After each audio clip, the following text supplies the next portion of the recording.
All right. So what I want to talk about today is wide receiver breakouts and how to treat them like lottery tickets. On a quick aside, I didn't realize that searching for pictures of George Pickens will get you related searches to Olivia Dunn. That's odd.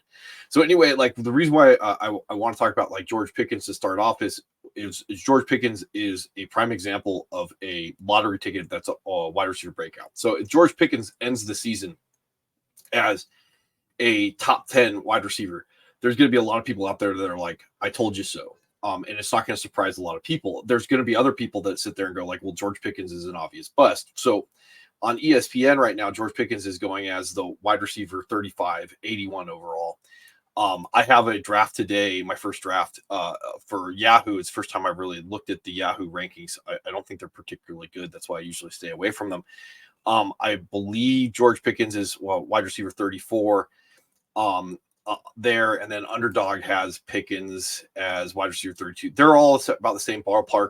It's just going to depend if he's being pushed up earlier in your draft, or you can get him later as a value. Like, I could potentially get George Pickens on ESPN in like the 7th or 8th round.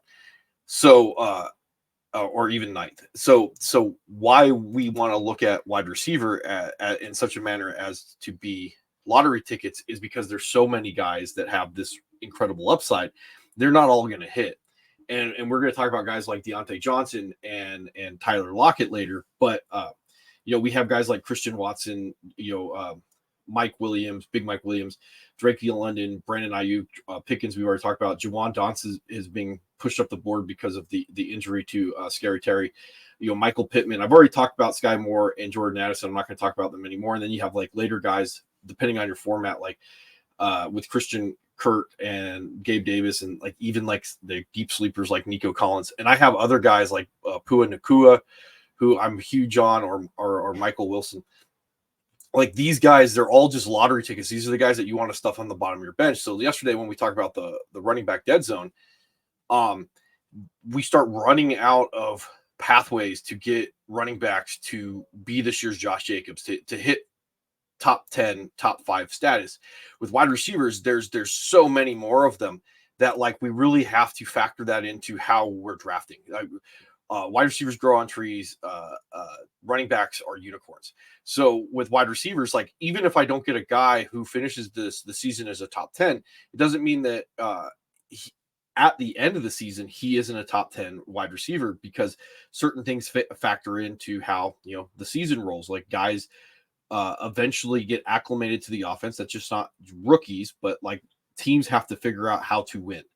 And you could have a guy like Christian Kirk who wins at the beginning of the season, then tapers off at the end, as opposed to George Pickens might be the opposite, where he, doesn't do well at the beginning of the season and then picks it up late strong. And those are the guys that we look at in your format, because, like I said, with good old Yahoo that's coming up today, when I start looking at these wide receivers, and one of the ones that blew my mind yesterday was Christian Watson going 61 overall. And that's a guy I'm like, okay, so you're telling me that like I can get Christian Watson as a flex or as a deep wide receiver too, as I attack other positions. I'm like, that's a good thing. And a guy like Michael Pittman, who I like on ESPN, is now moving into the range where I'm like, he just may not pay off. Jawan Dotson's high, and I can just go through and find these guys like Christian Kirk going 78 overall. Like, what's the worst that's going to happen with these guys? And just to throw, there's Jordan Addison, throwing more and more of these guys onto your bench, knowing that worst comes to worst, you can throw away a wide receiver 3 because you're likely going to be able to replace them. Those are the type of guys that you can pepper the bottom of your roster with, because you have to find these breakouts. That's how you win in fantasy. You have to find these breakouts. So when we tell ourselves the story about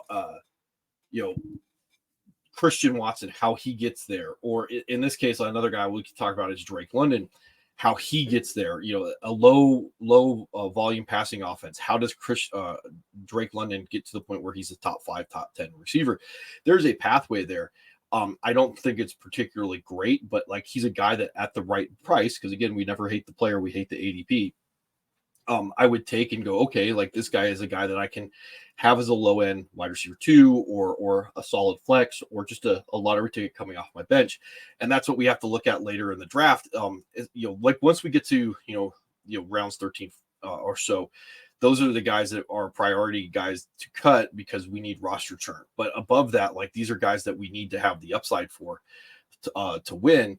And, that's what you're looking at. Like why I said I'm going to bring up Tyler Lockett and Deontay Johnson in comparison is, Lockett finished the season last year relatively well. Where's the scoring at? I believe he's like top 12 last year. And, 84 catches, 1033 yards, 9 touchdowns. That's fairly good. The problem with a guy like Lockett is there's very little upside. So even though he's being criminally undervalued this year, even though he has hit the wide receiver apex, the reality of it is like what you're getting with him. Like you're not going to get much more than this season. A couple touchdown regression going into it. You're not going to get much better out of him. And that's the tough thing about fantasy football is like when I can go get a Brandon Ayuk and to show Brandon Ayuk's going 32-69 overall versus who were we just talking about? Tyler Lockett, who's going 30-67 overall. Like I'm going to take Brandon Ayuk because Brandon Ayuk has the possibility to put together the season that I need. Maybe not 100 catches, but I could go with Brandon Ayuk is much closer to being able to do 88 for 1,400 yards and 11 touchdowns and be an AJ Brown clone than he is, to be a Tyler Lockett. Or if he does do Tyler Lockett numbers, well, why would I take Tyler Lockett or when I can take Brandon Ayuk and shoot for a little bit more upside built into him? Like I have to have those lottery tickets. So when I'm drafting, like, if I can take Tyler Lockett, and this is the interesting thing, and I know not all formats sync this up, but I'm using ESPN right now. This is how you have to be able to view your drafts that are coming up. It's like, why would I take Tyler Lockett at wide receiver 30, 67 overall on ESPN when I can go wide receiver 41, 96 overall? Jordan Addison has the same profile as Tyler Lockett, and I get him 30 picks later in the draft to do the same thing, even though I'm drafting on the upside of Jordan Addison and I'm drafting at the ceiling of Tyler Lockett.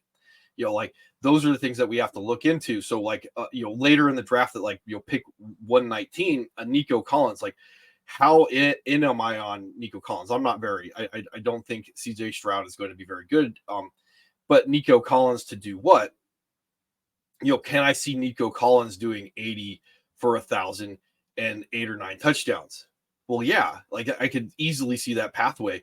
Tyler Lockett is not going to be able to jump the line too much and get into the realm of wide receiver 15 unless he gets help because other guys are injured or busting.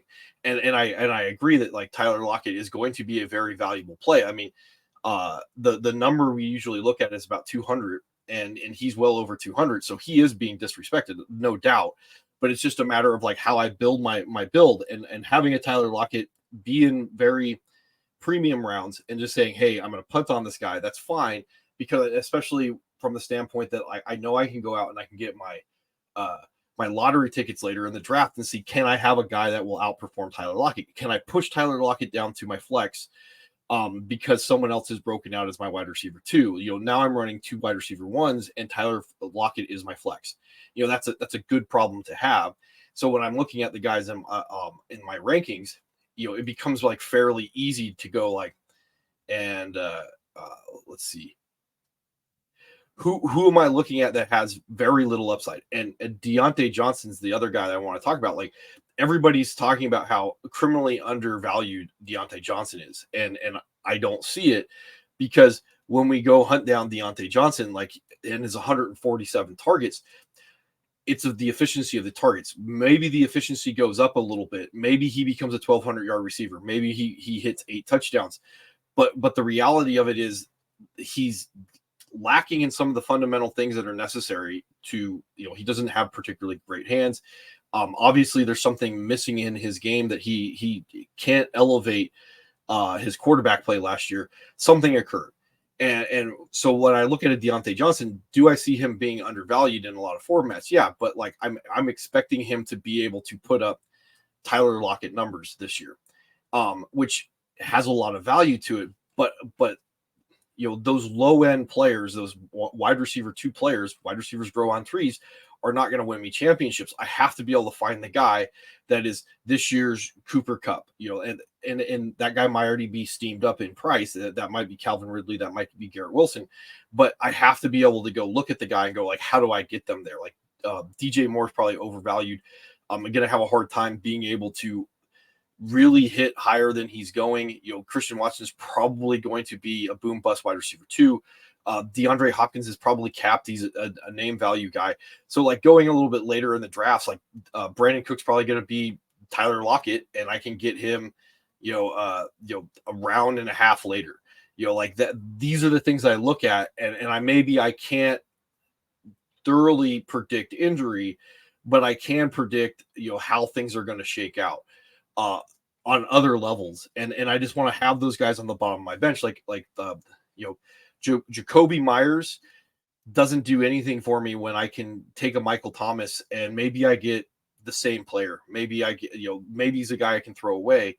Also the type of guy that could move up a tier based off where I'm taking him at. So anyway, I didn't want this to be too long. I just kind of want to talk about like how you view these breakout wide receivers. There's so many wide receivers I'm not going to have enough bench space for all the wide receivers that are potential lottery tickets, as opposed to those running backs where like once I hit about running back 20, there's only a handful of guys that have even the outside chance to be able to be a league winner. Once I hit wide receiver 50, I'm still coming up with ways to make guys wide receiver 2s at wide receiver 50.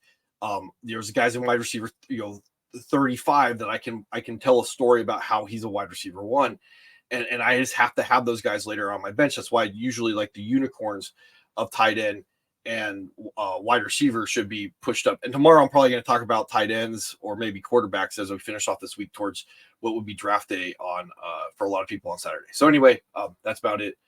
Maybe tomorrow, maybe not.